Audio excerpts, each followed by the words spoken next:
What is a trade?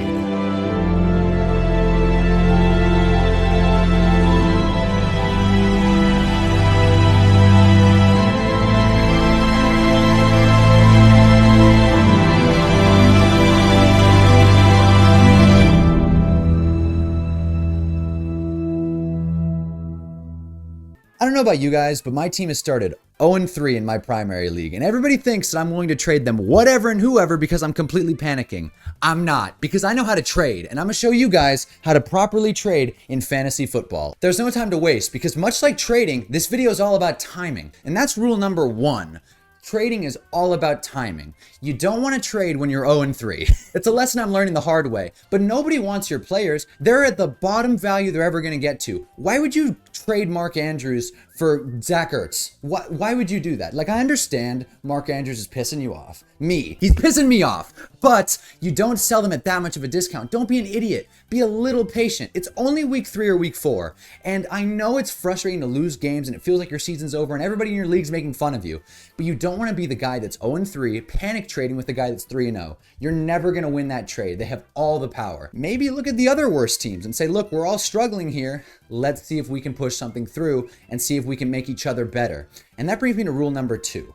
Trading is a mutual exchange. Stop trying to win trades. Like, please, stop trying to rip people off. That way you can brag to your buddies about how awesome you are at negotiating. You're not. You just traded with the person who's new to fantasy football. You're not a businessman. Stop trying to win trades. In a perfect world, both teams get better. You shouldn't be trying to just purely upgrade a player.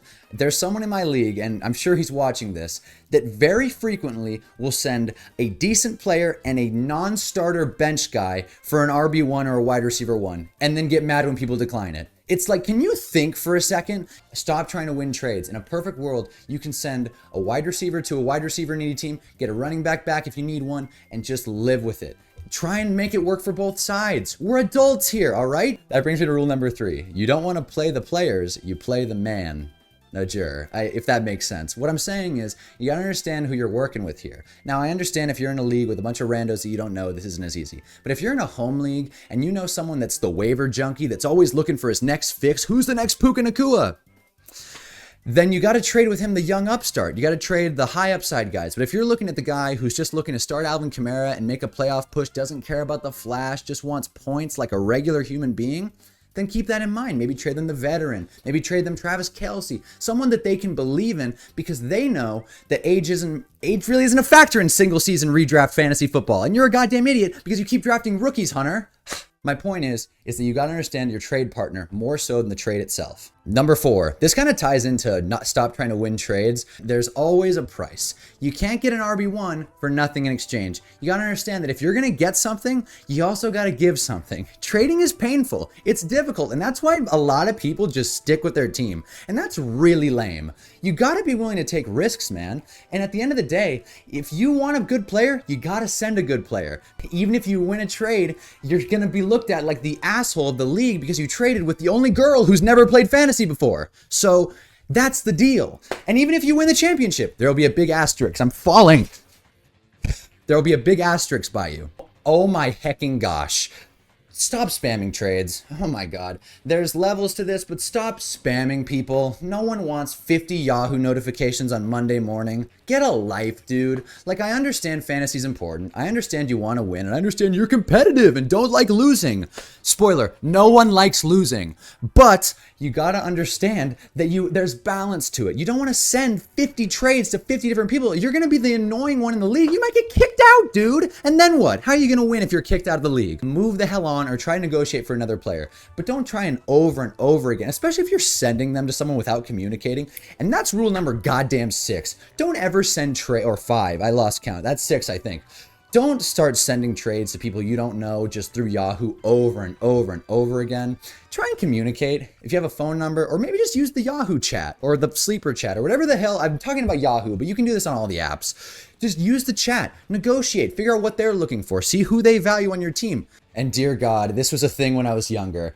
If you spam trades in the hope that someone will accidentally hit accept, what planet are you on, man? That is never going to work. Even if it does, it will definitely get vetoed, or you'll definitely be the most hated person in the league, and the person who you traded with will hate you forever. Is that worth it? Is that worth it for Alvin Kamara? Are you willing to burn the bridge of every person in the league for a solid RB2? Is that where we're at as a society? No, dude. We're human beings in 2024. If you can't decide a yes or no on a fucking app, then you shouldn't be playing fantasy football, all right? I don't think this is a realistic problem that people have, but I needed to say it. Stop spamming trades. That one went really long.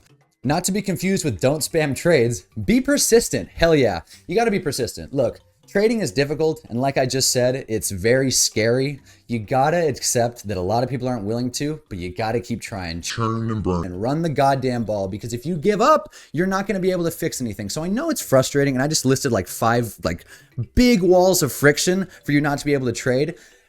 All of that. The difference between spamming and persistence is spamming is sending 20 trades in 1 week. Persistence is sending 20 trades over the span of a season.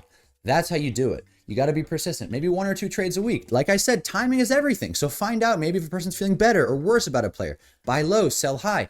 People's values go up and down all the time. It fluctuates. I mean, players are like stocks, the NASDAQ Prescott. So you got to know when is the right time to buy. So timing is everything. That was such a good point I made, but be persistent. Find balance between that and spamming. I know this is a lot, but you're doing great. Keep taking notes. Rule number 7, don't trade for players.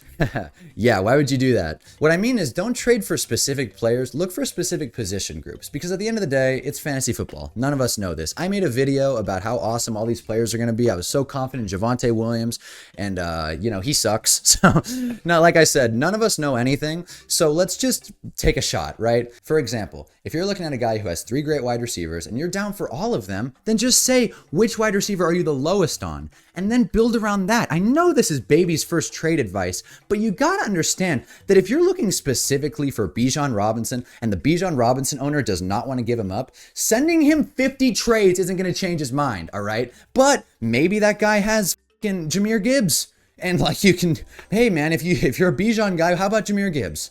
And you get your running back, and they get to keep Bijan Robinson. And while they're hung up on their favorite player and buying a jersey, and oh my God, Bijan, you're winning the league. So remember that. I keep fucking leaning over. I can't stand up straight. Rule number 8, Matt Hasselbeck. This one I feel very passionate about, and I think I'm going to close with it. Stop the 2 for 1, or stop the 3 for 1. When I was younger, there was this guy in 8th grade, so anything went. And we had a fantasy league, and he would trade 5 players for 1 starter. And what would happen is the person who accepted all of them would have to cut 3 of the guys he just traded for. And obviously no thinking adult is going to do that. So why the hell do you keep trying to make it happen? Why do you keep sending 3 for 1s or 2 for 1? It's like, that's fair. The trade calculator says it's good. So how could you not take it? And it's like, bro, why would I ever want that? I'm not going to start Allen Lazard. So why would I want to trade for him? Yes, that was my final rule. Stop trying to offer 2 bad players for 1 because they've scored some points. We're not idiots. I think all of these rules have some overlap, but just a general thesis of the 8 commandments. Also, bonus rule. If you really like a player but know you have to trade him to someone you like. Trade him to someone in the league that you fuck with, that you think, hey, if they're good, I'd like to see them succeed on this league. If you don't have anyone like that in your league, find a new goddamn league, because fantasy football is supposed to be fun at the end of the day, and everybody thinks they're like some pseudo GM doing it, and everyone's like, oh, I gotta rip everyone's teeth out. I'll tell you, I'm 0-3 in my fantasy league. Some of the offers I've gotten are so insulting, I've basically blacklisted half the league on trade offers. I'm so pissed. So mainly because I'm 0-3, I made this video. I don't have a ton else to say. Just you know what I mean? Just another small rule that I want to put in just in case. Try 3-team trades. I don't, if you want to. They're difficult, and like I just said, fantasy trades are tough, but 3-team trades are fun because look at the NBA, man. They get all kinds of 3-team trades. Say the Atlanta Hawks want to make a big trade, a big splash, and they want to trade a star player to another team. You got to accept that you're going to have to send a Hawk to another team. I'll end with a story. When I was younger, I was a big Giants fan, and now I'm a bigger Giants fan.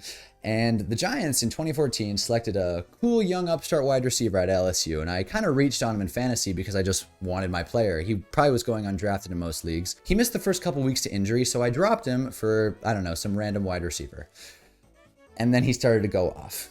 And then he had a phenomenal rookie season. If you haven't figured it out yet, It was Odell Beckham Jr. Yeah, I drafted and then dropped Odell Beckham Jr. his rookie season. So what did I do? I called my uncle who had picked him up. I called him crying, please, man, please let me trade for him. And he was nice. He let me trade for him. And I got a good deal for him. And then I got kicked out of the league. So, like I said, there's balance to it. Win the trade. Don't help people because you'll probably get kicked out of the league and no one wants to be booted out. That's it. If you have any extra rules to add them in the comment section. Oshkan, if you're watching, I don't want James Cook.